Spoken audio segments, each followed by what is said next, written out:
تعلیم کی تقسیم کا حادثہ یہ صرف بر صغیر میں درپیش آیا ہے.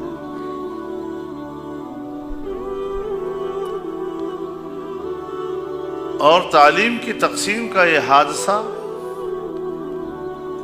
صرف انگریز کے ہاتھوں درپیش آیا ہے اسی کے دور میں.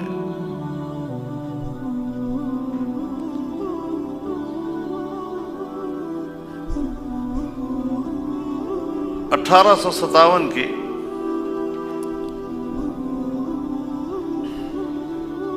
ناکامیوں کے بعد انگریز نے بڑے فاتحانہ انداز کے ساتھ سب سے پہلا حملہ ہمارے نصاب تعلیم پر کیا.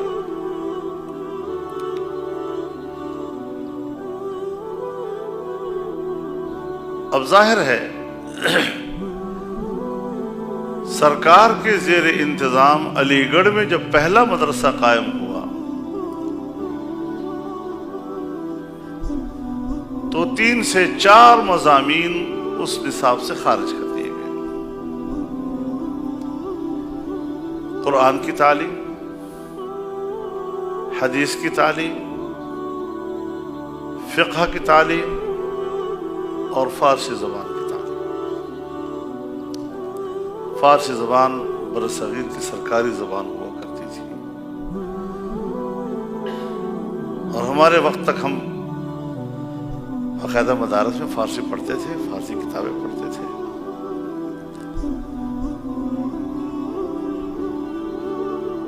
ہم نے صرف فارسی کی زبان میں یاد کی تھی، نحو میر فارسی کی زبان میں یاد کی تھی. اب آپ حضرات نے ذرا ترقی کر کے اس کو اردو میں ڈال دیا.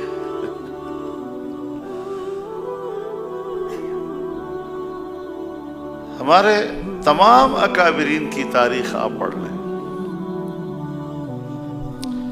مجھے اپنے اکابرین میں ایک حوالہ بھی نہیں مل رہا کہ انہوں نے علی گڑھ کے نصاب پر اعتراض کیا ہو کہ یہ نصاب غلط ہے.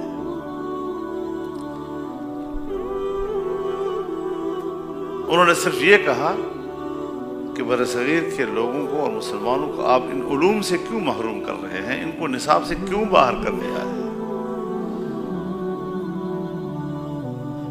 سو انہی علوم کے تحفظ کے لیے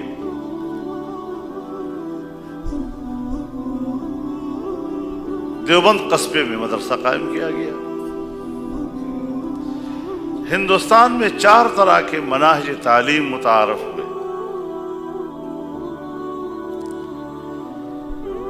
ایک علی گڑھ کا منہج تعلیم جو سرکار کی نگرانی میں تھا، ایک دارالعلوم دیوبند کا نصاب تعلیم جو پرائیویٹ سیکٹر میں تھا. ان دونوں نے فروغ پایا، ایک نے سرکار کی چھتری کے نیچے اور ایک نے پرائیویٹ سیکٹر میں عوامی مقبولیت کے ذریعے. ایک محنت حضرت شیخ الہند رحمہ اللہ نے کی کہ وہ ایک بڑا وفد لے کر علی گڑھ گئے اور علی گڑھ کے منتظمین کو یہ سمجھانے کے لیے کہ نصاب کو انگریز نے تقسیم کیا ہے، آئیں ہم مل کر ایک مشترکہ نصاب کی طرف جائیں. لیکن جب اس تجویز کو پذیرائی نہیں ملی تو آپ نے از خود جامعہ ملیہ کی بنیاد رکھی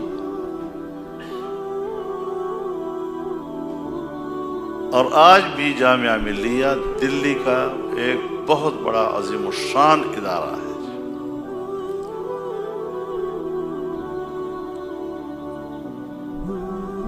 1 کلومیٹر سے زیادہ طویل اس کی دیوار کے ساتھ میں گزرا ہوں.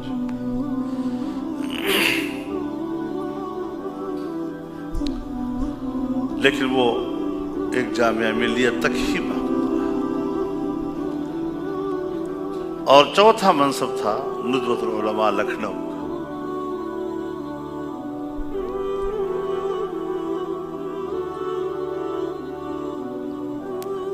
اب ظاہر ہے کہ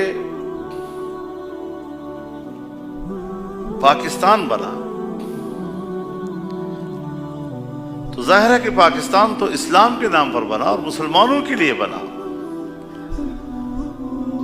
تو ایک مسلمان قوم کی وحدت کے لیے اس وقت کی بیوروکریسی کی ایک ذمہ داری تھی کہ وہ نصاب تعلیم کو ایک رکھے.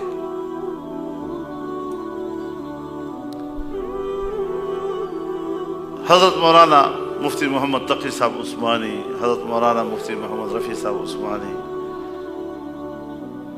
ہمارے بزرگ اور انتہائی محترم، وہ خود فرماتے ہیں کہ ہمارے والد حضرت مفتی اعظم مفتی محمد شفیع صاحب رحمۃ اللہ علیہ 4 سال تک یہاں کی حکومت کو تجویز دیتے رہے کہ ایک مشترک نصاب بناؤ.